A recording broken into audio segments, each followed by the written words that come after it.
Modus penipuan melalui modifikasi aplikasi dengan korban sebanyak 492 orang dan kerugian mencapai 12 miliar rupiah. 13 tersangka telah diamankan. Mereka memiliki peran yang berbeda seperti pengembangan paket kit, mengumpulkan database korban, menguras rekening korban, hingga melakukan penarikan pada rekening korban. Polisi mengingatkan masyarakat untuk waspada saat mengunduh aplikasi, membuka link, juga membuka pesan dari nomor tak dikenal. Adapun modus operandi mereka, yang pertama yaitu para pelaku bekerja secara kolektif dengan peran yang berbeda-beda. Jadi ada beberapa peran. Seperti yang pertama adalah pembuat APK tersebut ataupun pengembang daripada Android package kit tersebut. Kemudian ada juga yang berperan sebagai mengumpulkan database calon korban yang akan disasar oleh mereka, terutama nasabah bank. Kemudian ada juga pelaku social engineering dan penguras rekening, dan terakhir ada pelaku yang melakukan penarikan uang. Nah, ini mereka sudah sedemikian canggihnya, jadi memiliki peran masing-masing. Dalam aksinya, modus dari pelaku yakni mengirimkan link ke aplikasi pesan singkat korban yang menyatakan korban telah memesan paket dan kirimannya telah tiba. Korban yang penasaran lalu membuka link tersebut karena tertulis lihat paket. Korban yang penasaran karena tertulis lihat paket ternyata membuka link penipuan untuk meretas HP korban. Peretasan dilakukan untuk menguasai dan mengontrol semua aplikasi di HP korban termasuk mobile banking. Saat membuka link, korban terkejut karena ada pemberitahuan ponselnya telah diretas. Korban saat itu juga tak mampu mengakses HP miliknya termasuk semua aplikasi. Pelaku menguasai ponsel korban dan dapat mengakses data perbankan, email, hingga aplikasi pesan singkat. Dalam waktu singkat, pelaku menguras rekening korban lewat aplikasi mobile banking atau dompet digital. Dalam kasus penipuan berkedok pesan singkat kiriman paket yang dibongkar Bareskrim, korbannya sebanyak 493 orang dengan kerugian mencapai 12 miliar rupiah.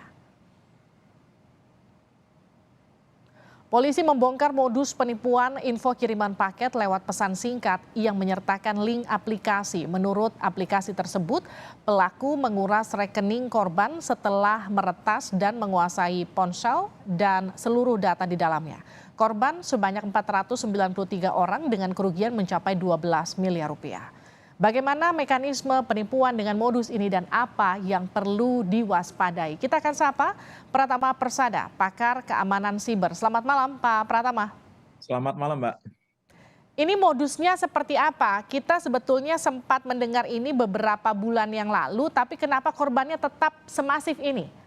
Ya, Mbak, saya pikir ini ada beberapa sebab ya gitu. Yang pertama adalah karena masyarakat tidak begitu mengerti tentang literasi digital kalau handphonenya itu atau device-nya itu gampang terinfeksi malware begitu.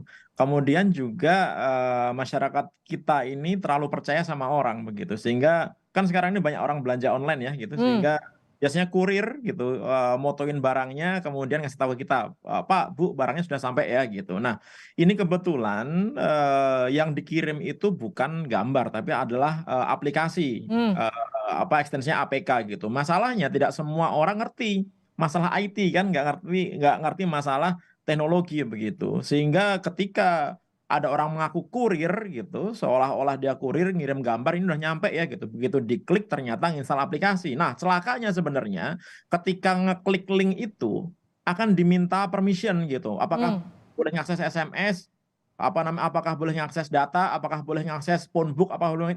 Nah, masyarakat kita suka nggak peduli, tekan yes, yes, yes, yes, Oke. sep gitu semuanya. Ini Ya, saya izin potong.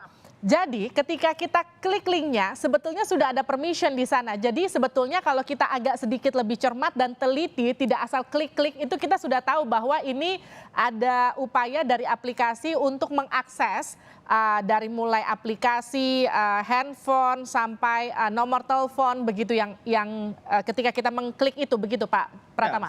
Secara default apa namanya sistem di dalam handphone kita ini sebenarnya sudah punya level security sendiri gitu. Dia akan bertanya kepada si pemiliknya, ini boleh nggak ngakses ini, boleh nggak ngakses ini gitu. Kan aneh tuh, ada gambar minta akses ke phone book, minta akses ke data dan lain-lain begitu. Tapi karena kita suka nggak peduli karena pengen lihat gambarnya, tekan yes yes saja. Nah, begitu semuanya sudah oke, tiba-tiba aplikasi terinstall, apa yang terjadi?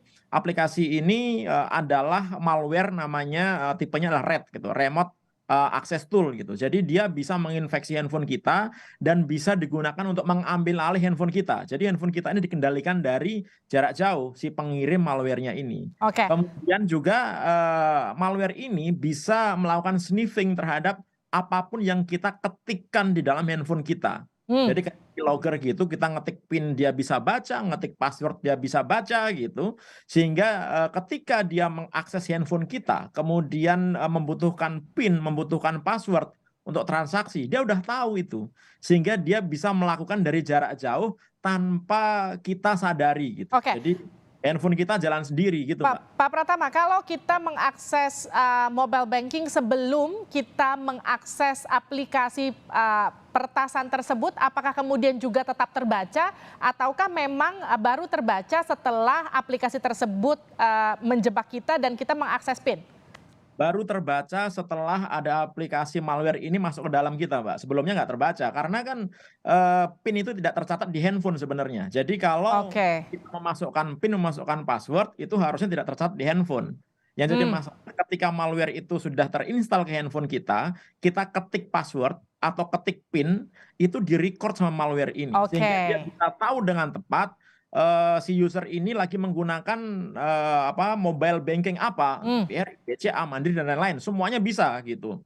Nah, itu yang akhirnya menjadi data bagi si pengirim malware ini untuk melakukan transaksi menggunakan handphonenya si user. Karena kan nggak mungkin, karena gini, sebenarnya internet banking itu mobile banking itu punya security. Dia nggak bisa digunakan di handphone lain karena autentikasinya ada menggunakan SIM card, dia menggunakan identifikasi dari handphonenya gitu. Dia nggak bisa kalau misalkan orang lain kemudian nyoba-nyoba menggunakan mobile bankingnya device lain gitu. Oleh karena itu cara paling gampang gimana? Ya menguasai atau mengendalikan handphone si pemiliknya langsung gitu. Bagaimana caranya? Ya mengirimkan malware. Nah, itu terjadi kan? Nah, Pak Pratama, ini juga, maaf saya potong. Ini kan korbannya sudah 900 lebih yang ketahuan. Bisa jadi sebetulnya korbannya lebih banyak lagi daripada itu. Pasti jauh lebih banyak. Sekarang kalau misalnya saya sempat pencet linknya, saya tahu dari mana saya itu sudah kertas atau belum. Saya bisa cek di mana dan apa yang bisa saya lakukan. Jadi sebenarnya kalau malwarenya itu terinstall secara background, kita nggak bisa, Mbak, tahu bahwa handphone kita ini sudah terinstall malware apa tidak, kecuali kalau kita pasang antivirus ya. Makanya antivirus ini mandatori, sangat penting sekali. Banyak antivirus gratisan bisa dipakai. Oleh karena itu yang nonton tayangan ini harus pasang antivirus gitu, karena bisa menjaga kita dari malware. Tapi kalau sudah masuk, kita nggak bisa ngecek. Kenapa? Karena ini hidden, nggak ada aplikasinya, nggak kelihatan gitu. Nah, tapi kita bisa merasakan tanda-tandanya kalau misalkan handphone kita ini kena malware apa enggak gitu. Misalkan yang pertama, kita pakai pulsa, biasanya pakai data yang biasanya habis dalam waktu sebulan 10 giga, ternyata dia habisnya dalam seminggu udah habis gitu. Baterai yang biasanya semalaman baru kita cas, tiba-tiba siang udah habis gitu. Atau tiba-tiba handphone kita taruh dalam keadaan idle, kita pegang kok hangat nih gitu. Berarti ada yang kerja di belakang layar nih gitu. Nah, itu ada tanda-tanda ada malware yang bekerja di handphone kita gitu. Atau misalnya kita dapat SMS dengan karakter-karakter aneh gitu. Atau misalkan tiba-tiba handphone kita terstart gitu. Nah, itu ada masalah di handphone kita, sehingga harus kita benerin dulu handphone kita ini gitu, supaya kita yakin bahwa handphone kita ini benar-benar clean. Pak, kita cukup hard reset ataukah misalnya katakanlah gini, penyelamatan pertama ketika kita curiga setelah pencet aplikasi, apakah kita terjebak atau enggak, apakah kita bisa langsung uninstall mobile bankingnya terus kita selamat atau gimana? Nggak bisa kita install mobile banking ya, karena itu nggak ngaruh gitu. Kita install aplikasi M-Banking, kita install nggak ngaruh karena malwarenya ada di dalam handphone kita. Cara terbaik dan tercepat adalah kita backup semua data-data kita di device lain di komputer gitu. Kemudian kita lakukan factory reset. Setelah itu baru kita balikin lagi datanya dan install antivirus gitu. Jadi harus factory reset ya, reset ulang semuanya ya. Ya, tapi gini, ada beberapa malware yang dia masuknya bukan di sistem drive-nya device gitu. Dia bisa masuk ke EEPROM-nya. Hmm. Artinya apa? Walaupun kita reset, factory reset, tapi malware-nya nggak hilang gitu. Tapi Waduh, terus APK gimana ini dong? kayaknya sih nggak. APK apa namanya yang digunakan untuk RAT ini kita factory reset dia bisa hilang gitu. Tapi ada malware-malware lain yang begitu masuk dia masuk ke EEPROM nggak bisa kita hapus walaupun kita di factory reset gitu. Oleh karena itu cara terbaik apa ya ganti handphone gitu. Oleh karena itu sebelum Oke. kita kena itu harus punya antisipasinya Hmm. apa? Selalu apa namanya update sistem operasi yang ada di handphone kita. Hmm. Kemudian jangan menggunakan aplikasi, jangan install aplikasi dari pihak ketiga selain di Apple Store atau Google Hmm. Play. Google Play sama Apple Store aja banyak aplikasi yang masih ada malware-nya apalagi dari luar gitu, Oke. ya kan. Nah, kemudian juga jangan klik link sembarangan. Udahlah, haram itu sebenarnya gitu. Kalau saya boleh bilang gitu, nggak usah lah klik link sembarangan. Kalau ada link, mendingan ketik aja di browser gitu. Misalnya dari bank gitu, ketik aja di browser gitu. Apa namanya mencari informasinya. Jangan ngeklik linknya. Kenapa? Karena banyak juga malware yang dia tidak butuh apa permission dari user gitu. Jadi begitu kita klik tiba-tiba keinstall aja gitu. Nah, itu Oke. bahaya. Contohnya beberapa yang kena jurnalis kan dulu pernah kena itu kan. Begitu diklik tiba-tiba udah keinstall aja Hmm. gitu. Nah, itu bahaya juga gitu. Oke, semoga perbincangan kita ini bermanfaat untuk para penonton yang menyaksikannya dan juga bisa mengantisipasi diri supaya tidak terjebak dalam aplikasi yang bisa meretas sistem keuangan kita. Terima kasih Pak Pratama Persada, pakar keamanan siber telah bergabung bersama kami di Sapa Indonesia Malam.